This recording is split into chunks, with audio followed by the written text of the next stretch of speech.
Safety.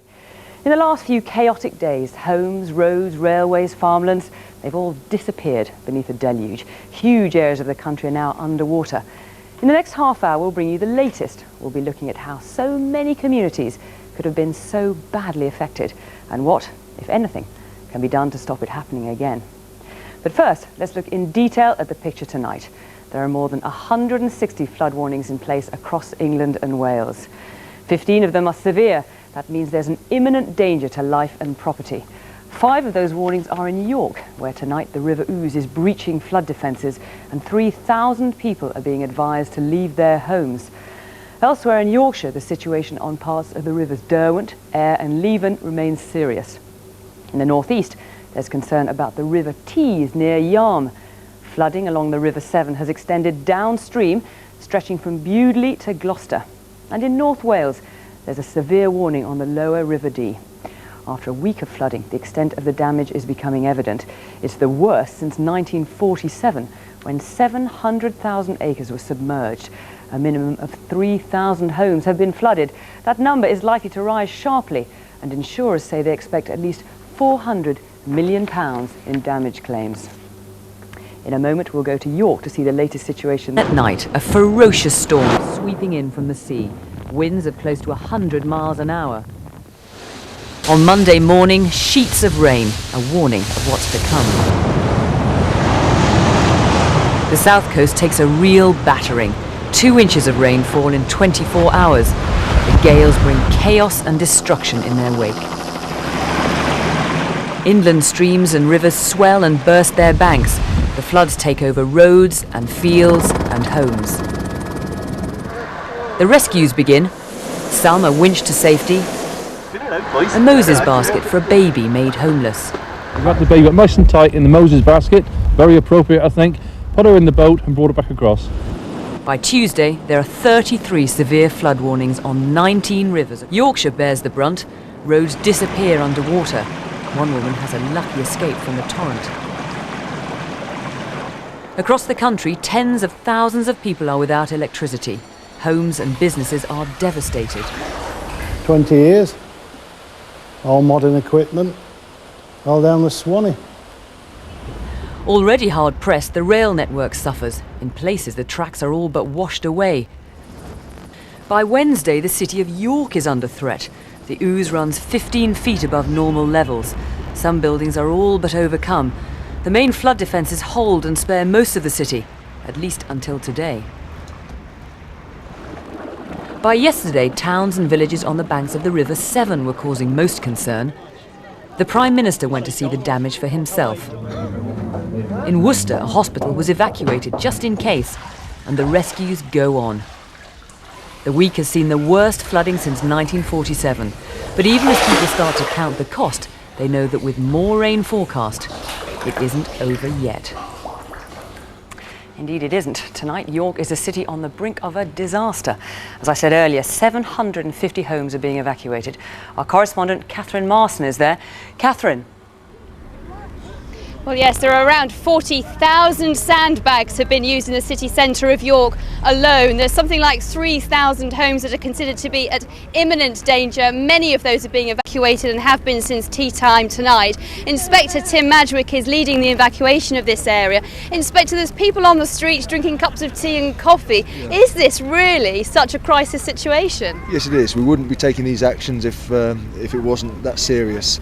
We've got in the region of perhaps 300 or 400 people involved from every agency, whether it be the fire, the ambulance, the local authorities. We've got everybody working here. Yes, we've had to evacuate or give evacuation notices to 3,000 homes in the Lehman Road district of York tonight. And to be honest, the river is over 5 metres at the moment and still rising. How bad are you expecting it to be? If it gets to 545, which is the limit of the flood barrier, and it goes over that, then this area will be underwater and an awful lot of water. Well, Inspector, we wish you well with the evacuation. Thank you very much for joining us. Well, the river is expected to peak at some time in the early hours of the morning, 5 or 6 o'clock in the morning, and it's expected to reach its highest level in over 100 years. Fiona. Thanks, Catherine. We'll come back to you later in the programme if we can. Across the UK, people in many communities will have been struggling to cope with the floods which have wrecked lives and homes. Our correspondent Nick Witchell is in one such community, the village of Upton upon Severn near Worcester. Nick. For centuries, this town of Upton and this river, the Severn, have coexisted. Upton has reaped the commercial rewards of being by the river. It's also suffered the occasional calamity. Upton, this town, knows about flooding, but the scale of what is happening now has undoubtedly shaken it. Man has always been attracted by the life-giving power of running water. It's why our ancestors built their villages beside it. There's been a settlement at Upton on the banks of England's longest river since before the Domesday Book was compiled nearly 1,000 years ago. Generations have regarded the river as an ally, but all of those who live here know how easily it can turn their lives upside down. Generations have regarded the river as an ally, but all of those who live here know how easily it can turn their lives upside down. Eddie Daffin is the town's postman. These days he does his deliveries around the town centre from a dinghy and wearing waist-high waists. Well, I mean, Royal Mail don't want us to go out and kill ourselves and drown, obviously, but it's up to the individual. If I feel that I can quite confidently deliver mail, then obviously I'll go out and deliver the mail. If we all stopped doing what we were doing just because of a bit of a water, then I don't think anything would get done, and I think surely the country would soon grind to a halt. But I'm happy just to go and deliver my mail every day.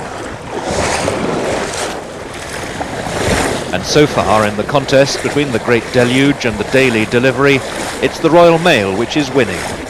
Now, unfortunately, ladies and gentlemen, the mail is a little bit damp this morning. I'm very sorry. Don't worry. It goes with the territory, unfortunately. In 33 years, Eddie Daffin has seen flooding before in Upton, but never on a scale such as this. In 1991, we had a flood which was quite high, relatively high, but this is the highest that I can remember. They talk of the floods in 1947, which I've seen a video of, and was absolutely phenomenal. It was incredible, and we have the water markers around town that indicate where it came to, and this doesn't touch it. However, this is incredibly high, and it's causing an incredible amount of damage. Eddie Daffin's round takes him to house after house, in which the occupants are coping as best they can with the devastation of their homes. Beset by a shared crisis, this is one community in which people have come to rely on each other. Alan Probert and his family are homeless. Everybody just mucks in. Everybody's wandering around, helping everybody lift things up. You've got the fire lads here, either on or off duty. They're all, yesterday when the floor went and we got water going everywhere, we were in dire trouble because of the fridges, freezers and everything else. We shifted all the rest. And they all turned out and, well, they were just magnificent. Brilliant. Everybody seems remarkably cheerful in the circumstances. You should have seen me yesterday. I'm afraid I was weeping yesterday, but well, what else can you do? I mean, you know, it's here. You sit down and cry or just get on with it. We've got to find somewhere to live and just get on with it. You're sorry some man could bloody well come and help. But they never do they? No. And so Okay. Upton How on many Severn people take? and other towns like it are struggling along. Its citizens are collecting sandbags from outside the civic offices to try to barricade their homes. Those shops, which aren't themselves underwater, are continuing service as usual. You've been here 40 years. Yeah. And I mean, the community does seem extraordinarily stoical about the whole thing. Well, yes, I mean, it's like Richard said, I mean, it flooded about 4 or 5 times last year. I think this one was done, like I said, about 4 times. And it's just part and parcel of life round here. Upton on Severn, a town in Middle England used to the perils of living by a powerful river.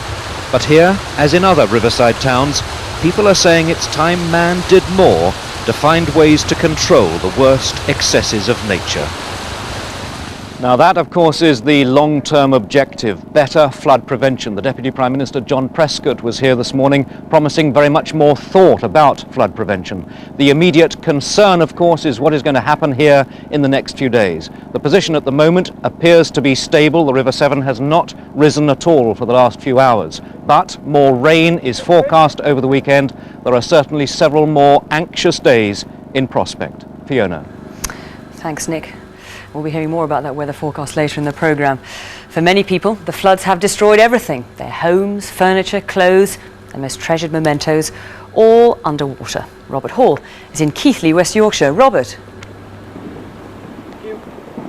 Well, Fiona, this is the River Aire. Normally it'd be about 6 feet wide at this point. Tonight, as you can see, it is a raging torrent. At about 5:30 on Tuesday morning, this river and its sister river, the Worth, about 150 metres over there, combined in just 20 minutes to drive this community from their homes.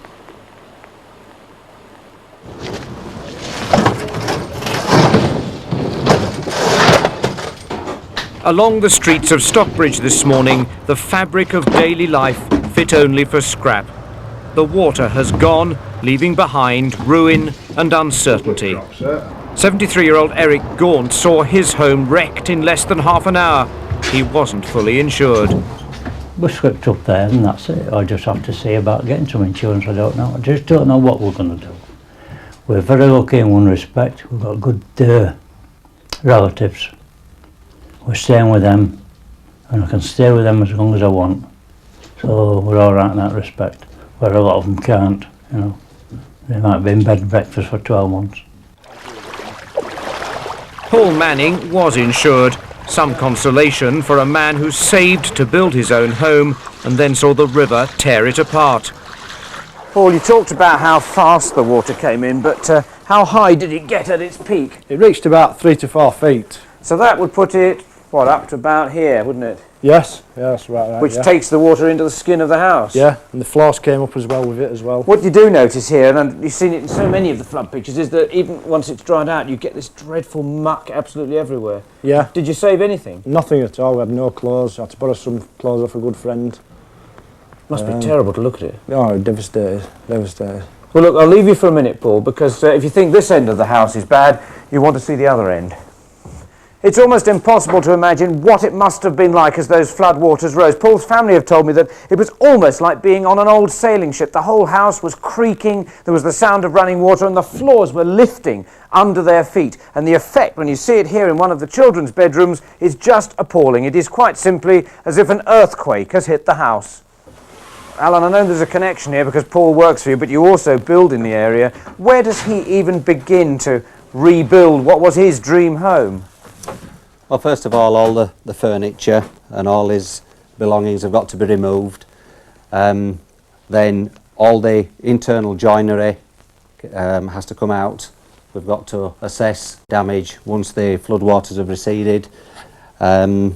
Basically get the building dry and then strip the thing right back to a shell. That's literally that, right back to the breeze blocks? Right back to the breeze block walls. Is there anything anyone can do to avoid having to go right back to the beginning with the house and minimise the damage? No, it's purely an act of God. No one could account for this volume of water coming down so quickly. Well, act of God or not, Paul was fully insured, but there will be people up and down the country who are worried that when it comes to the crunch, since these were such extraordinary events, insurance companies won't pay up. Chris, you're a loss adjuster, you've seen this for the first time. What are your priorities when you come to somewhere like this? The first thing you'll see when you come in here is, how on earth do you know what's here? The only way you're going to recover this house quickly is to get rid of the items, and the only way you can do that is to make me confident that you know exactly what's here. Ways to do that? Simple things like your disposable cameras. Every so often, as you buy new things, walk through the house, take a few photographs. Best position, one from either end of the room, give it to a relation. Paul, I know I'm not exaggerating when I know that you dreamt for 10 years of building your own home. How has this whole appalling experience left you and your family as regards the future? Well, I'm devastated at the moment, but I mean, all I can do is just pick up and rebuild it. I will rebuild it, there's no doubt about that. That's the only thing we can do. It's his dream house, and we just have to carry on. Well, as the rain falls again, 400 homes are still empty tonight, all of them without power, most of them in ruins. Ibral, you're one of those who've had to move out. What has this meant to you and your possessions? Basically, I've only been here for about 7 months. I just moved into the area and I just had everything washed away almost. Were you insured? Yes, I was, luckily. But it's not much consolation. It's not major considering I've been to the house. And let's move on down here. Stuart, what people are saying is, of course, they hadn't realised how long it was going to take to get things sorted. Well, we've been told it's anything between 3 and 12 months before we may be back in the houses. And what about your own personal situation? How much have you lost? Did you save anything? We've managed to save some of the things up for upstairs, but the big things you can't get upstairs. Now, Mike, on the end here, I know that you too lost an awful lot. We offer our sympathies to all of you, but as you walk back into your house, it must have been awful, wasn't it? It's quite devastating. I'm all right when I'm away from the house, but as soon as I go back in, I start choking up and breaking down. I've been down there 36 years nearly, and it's tremendous. What will you do now? I'm trying to get back to normal. I've been back to work 2 days, but I'm still on 7 up, so I think about everything 7 times before I start making a decision what I should do at work. Otherwise I'm going to ruin timber and things like that. Mike, thank you very much indeed, and thank you to all of you for talking to us this evening. And of course, once again, the Environment Agency warning the threat of more flooding here, possibly over the weekend. So bad news for everybody here. Back to you. Thanks, Robert. So, what are we to make of all this? Is there anything we can do about it? Are there lessons we could have learnt from the past?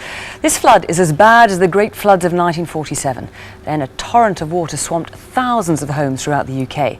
Here's a reminder of how our parents and grandparents managed then. From flooded Maidenhead, our reporter sends us this dispatch. The army comes to the rescue of the marooned Thameside town. In the past 3 months, the British soldier has delivered the meat, carried the coal and driven the lorries. Now he's taken over the town of Maidenhead. With all lines of communication broken down, the army runs the transport services. In some parts of the town, civilians risk getting wet and do the job themselves. Well, that's how our parents and grandparents managed. But can we shape our own future? With me in the studio are Sir John Harman, Chair of the Environment Agency, and Stephen Sklaroff of the Association of British Insurers. John Harman, is this the shape of things to come? Is this the future now? We think that flooding is going to become much more frequent. There's a higher risk in the future. It's certainly been the case that the last couple of decades have seen increased frequency of flooding. So I'm afraid to say that the traumatic experience that we heard from some of those people from Keighley, for instance, is going to become much more common. So the people in York, for example, when can they, I know you can't say exactly when, but how often can they expect this kind of thing to happen in the future? Well, that's right. I have no crystal ball, and I hope it's never going to happen again. But seriously, if you're in a place where this is as bad as it's been in 50 years, say, well then maybe it's not going to be another 50 years, maybe the odds are 25 to 1. We can't be absolutely certain, but we're certain that the odds are shortening. We've had warnings about global warming for years, but there's always been the feeling that in 50 years' time, in 70 years' time, it's happening now, isn't it? It's a cumulative effect. It's not the only reason why we're seeing increased flooding, but we think it's got a lot to do with it. And one of the things that we've noticed very much, I mean, there was floods in Kent and Sussex a couple of weeks ago, as you know. It's the intensity of rainfall in relatively short time that seems to be the thing that's changing, and that's becoming much more frequent. That's what we saw last night. The water's now getting down to York, that fell on the Pennines last night in very intense rainfall, and this is something we really do have to think about and plan for. Now, Stephen Sklaroff from the Association of British Insurers, the thing people are going to be wondering tonight is how is this going to affect their premiums? A lot of people are going to be very worried about that. Indeed. I mean, the important thing to understand is that no one incident, however bad, and this clearly is bad, will directly mean that there is going to be a big change in premiums for the future.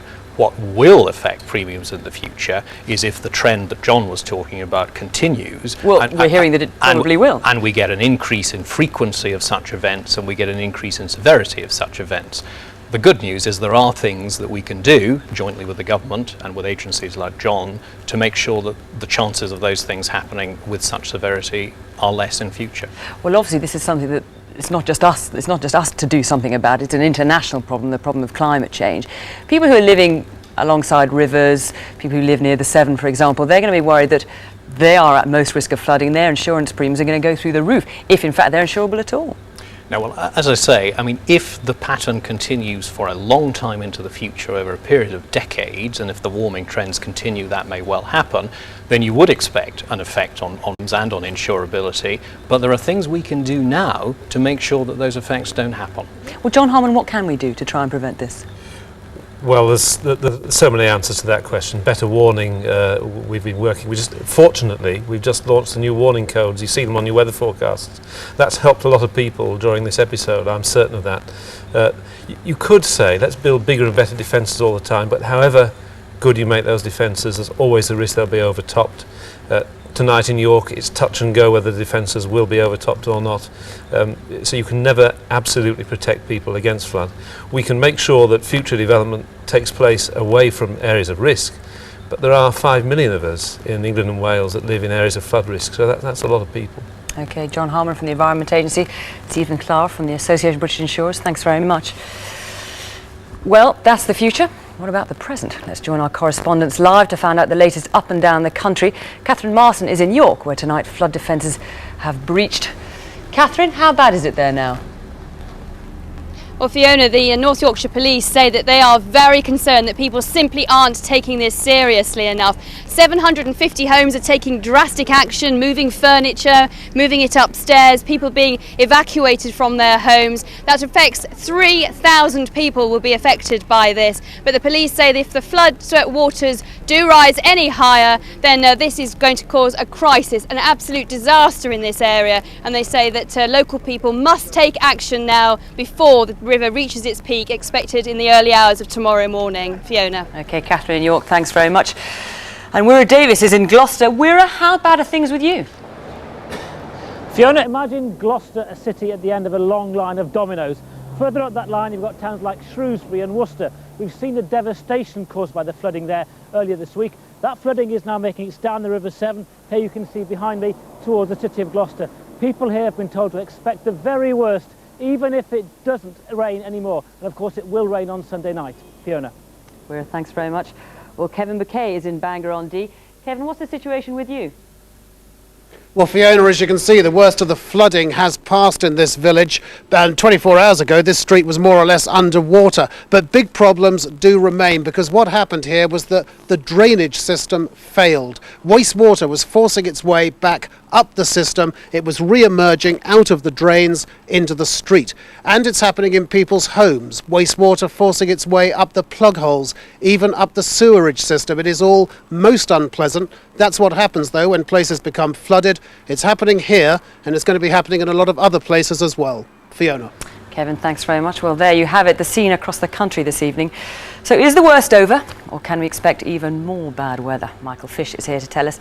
Michael, can you offer any hope to people tonight? I can offer good news, only a little bit, I'm afraid, and an awful lot of bad news, because there is some more severe weather on the way. That's what we're looking at the moment. That's a new area of low pressure, and the one that we've had at the moment is moving away, as I said, but just look what happens to this. It deepens and deepens like mad, and that means to say that we're all in for a spell of really wet and windy weather during the course of the next few days, in fact well into the middle of next week. So we must give you a warning of some heavy rain and gales Sunday through into Tuesday in many parts, and again unfortunately we could well clock up 25 to 50 millimetres of rain. That's another couple of inches in many places. So obviously not good news. The good news is that tonight and tomorrow we're not going to see more than just a few showers, mostly in western areas, but that's about the end of it. Then I'm afraid it's back to square one. A fine night tomorrow night, and then just look at what happens on Sunday. Wet and very windy weather sweeping in across most parts of the country. Scotland probably escaping the worst of it, at least the northern half of Scotland, staying dry and bright there. And then the area of low pressure itself comes really in towards the south of the country. Swirling isobars, very windy weather, gale force winds, and right the way through Monday and into Tuesday, that area of low pressure never very far away. So many parts of the country can expect a continuation of further spells of heavy rain. So I'm afraid, Fiona, not good news for many people. The thing that everyone is going to want to know, I don't know if you can tell them, is when is all this going to come to an end? I can't say for certain, but there is a little bit of light at the end of the tunnel in that it may well clear up towards the middle and latter part of next week. Let's keep our fingers crossed. OK, Michael, thanks very much. Well, not the best of news. Tonight's evacuations in York have swelled still further the number of people left homeless by the floods. The impact on them of this disaster is, well, it's hard to imagine. The residents of Worcester have seen some of the severest flooding. Some have reluctantly left their homes and all their possessions behind. Others, as Jane O'Brien has been finding out, have struggled to stay put. Marooned upstairs, Brenda Morgan waits for her husband to come home with vital supplies. Living on the riverbank, they're used to floods, but nothing like this. The river was racing down and racing up at the same speed almost, and it was running faster than I'd ever seen it before, and that was a change. It had never flooded us that quickly before. There is a lot to put up with, a lot of moving about. We couldn't get sort of immediate help family-wise because they're working away, and we just had to sort of cope as best as we could to get everything upstairs. And of course we've got 5 cats to contend with. A bit of a thing for them, a new thing to them really, because I don't think they've seen as much water as, you know, they thought. And they won't come down, they won't come anywhere near. We've got have had 7 inches of water in the floor from this morning, and if we hadn't have done the floor raising, there would have been something like 2.5 foot of water. We haven't moved out yet. We've had about a dozen or more floods, perhaps, but we haven't had to move out once yet. This is the biggest of the lot. I think if we can cope with the biggest of the lot, we can cope with anything. There's a smell of the sewage around. Next door, rising effluent has forced out the Smith family. With 2 young children, the health risks are simply too great. Tonight they've moved to Reading and don't know when they're coming back. It's now gone down, so but I'd like to sort of have a look in the house and see whether it's actually gone down. The damage is done, and it's just the aftermath of when it goes away and how quickly it's going to go away. You know, if the water's going to hang around for a week or 10 days, 2 weeks, it's obviously going to do more damage than it would if it goes within a couple of days. As the Smiths leave their home, that uncertainty is the hardest thing they have to cope with. They also know that the worst may not be over. Well, Jane O'Brien there with some of the victims of the floods. For them and so many others, it's been an awful week. And the warnings tonight are for people to brace themselves for more to come. We'll bring you the latest in the next news. Leave you now with just a few of the images of a historic week of floods.